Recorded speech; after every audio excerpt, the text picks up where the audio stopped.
You know, it's not every day you come across a story that rockets from a lost tool in a quiet river straight into the highly classified war rooms of ancient kings and then crashes headlong into a besieged city facing just unimaginable horror. But that is exactly what we're diving into today as we look at Prophets Kings 2, chapter 6. We're going to break down this incredibly dynamic text step by step to uncover its raw, literal meaning. Welcome to the Partardez channel. Today we explain Prophets Kings 2, chapter 6 in a clear and simple way, step by step. Okay, let's jump straight into section 1, the historical context, specifically Elisha and the Aramean conflict. So, to really grasp the stakes here, we need to know exactly where we are in the broader timeline. At this point, the great prophet Elijah has departed, right? And his successor, Elisha, has stepped up as the primary prophet in Israel. Now, so far, Elisha has been performing some very localized personal miracles for his followers. But if we zoom out to the geopolitical stage, the kingdom of Aram, which is ancient Syria, is constantly harassing and threatening Israel's borders. Definitely keep that tension in the back of your mind, because what starts as a small border dispute is about to rapidly escalate into a massive existential disaster. Which brings us to section 2, the personal miracle, looking at the story of the floating axe head in verses 1 through 7. So picture this. Elisha's followers are out building a new, larger living space near the Jordan River. But suddenly, disaster strikes. One of the guys is swinging an axe, and the heavy iron head flies right off the handle and sinks deep into the murky water. Now you have to remember, in the ancient world, iron was basically cutting-edge technology. Losing a borrowed iron tool wasn't just, a mildly bad day. It meant severe financial ruin or even being sold into debt slavery to pay it back. So the disciple is in sheer panic. He cries out, "Alas, my master, for it was borrowed." Hearing this, the man of God just simply asks, well, where did it fall? The distressed disciple points out the exact spot in the water. So Elisha walks over, cuts down a stick, and throws it into the water right there. And then, remarkably, this heavy chunk of iron just floats right up to the surface. Elisha looks at the man and says, "Lift it out." The disciple reaches out, grabs his restored axe head, and just like that, total financial ruin is completely averted through a very simple physical miracle. Moving on to section 3, geopolitical conflict. This is where things escalate with the blinding of the Arameans in verses 8 through 23. Okay, so the scale shifts dramatically here from a quiet riverbank straight to a high-stakes war room. The king of Aram is secretly plotting all these ambushes against Israel.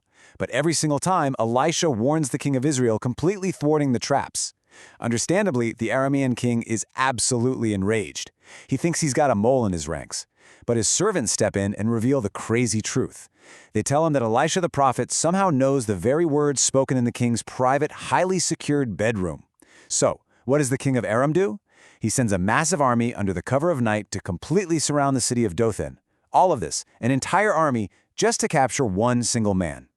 The next morning, Elisha's servant wakes up, steps outside, sees this massive, heavily armed military force, and absolutely panics. But Elisha is completely unfazed. He calmly delivers this incredible reassurance, saying, "Don't be afraid. Those who are with us are more than those who are with them." Then, Elisha prays for his servant's eyes to be opened. Suddenly, the servant looks up and sees that the surrounding mountains are literally filled with horses and chariots of fire, fully protecting them. Now, what Elisha does next is honestly a stroke of tactical brilliance. As the enemy forces start coming down toward him, he prays for the Aramean army to be struck with blindness. And once they're stumbling around, totally blind and confused, Elisha literally walks right up to them and says, "Hey, this is not the road, and this is not the city. Follow me, and I will lead you to the man you're looking for." And he does. He leads this entire blinded enemy army straight through the fortified gates of Samaria, which is the enemy capital. Once they're securely locked inside, Elisha prays for their eyes to be opened again. I mean, can you even imagine their absolute panic when their vision clears and they realize they've just marched themselves directly into the heart of the enemy capital? Naturally, the king of Israel sees this captured army sitting in his city and gets totally eager. He turns to Elisha and asks, "Shall I kill them, my father? Shall I kill them?" He is ready to strike. But Elisha's answer is completely unexpected. He strictly forbids the king from executing these prisoners of war. Instead, he orders the king to actually set food and water before them. So the king prepares this massive feast for the captured army. They eat, they drink, and then they're sent back home to their master, completely unharmed. And amazingly, because of this profound act of mercy, the raiding bands from Aram actually stop invading Israel's territory. But the contrast here is just incredibly jarring. We literally just ended the second story with a great feast and this sudden, beautiful outbreak of peace. But unfortunately, that peace does not last. The text says, sometime later, the king of Aram mobilizes his entire army and launches a devastating, full-scale siege on Samaria.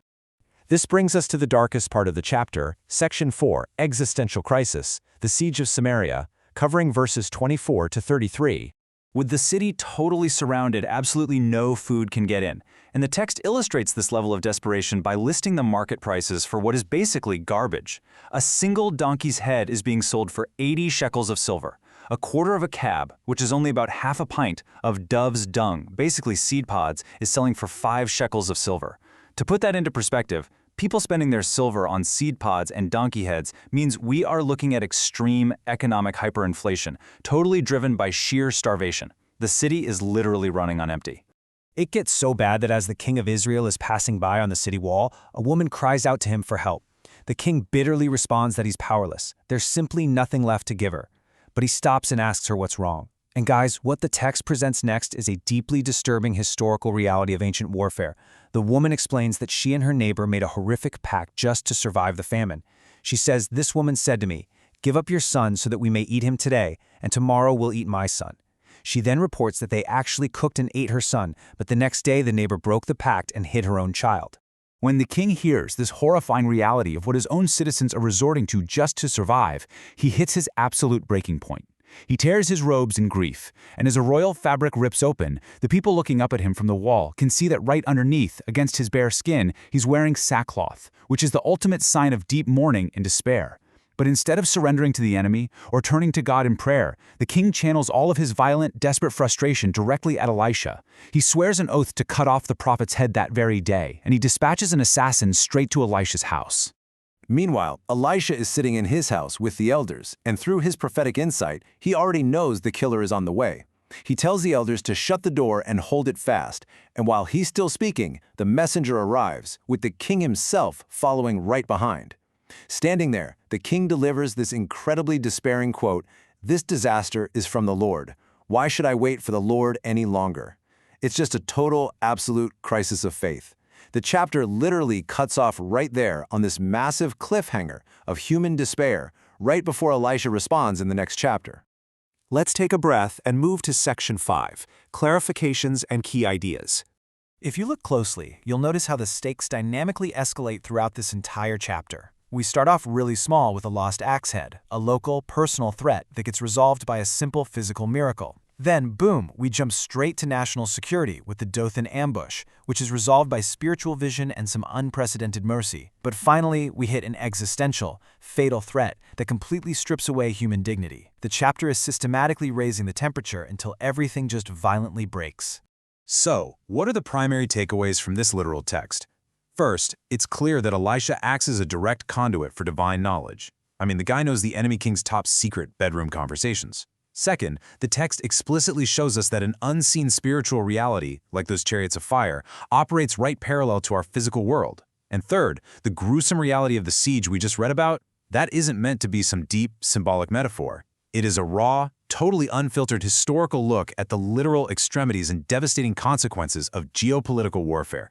Which leads us into Section 6, Practical Life Lessons. What can we actually take away from all of this? Well, first off, we learn the importance of caring for the small things. The text deliberately places the retrieval of a borrowed axe head right before these massive, nation-shaking wars. It's a great reminder that care and attention aren't just reserved for kings and armies. They're for our everyday struggles too. Second, true strength allows for mercy. Elisha had an entire enemy army completely at his mercy, but feeding them instead of killing them actually broke the cycle of violence and brought peace, at least for a time. And finally, we really need to beware the breaking point. The king of Israel suffered right alongside his people, wearing sackcloth, but when the crisis became too severe, he lost his faith entirely and unjustly blamed the prophet. It shows us we have to be so careful about where we direct our anger when the pressure is on. All right, let's do a really quick recap to make sure we've got the whole step-by-step narrative locked in.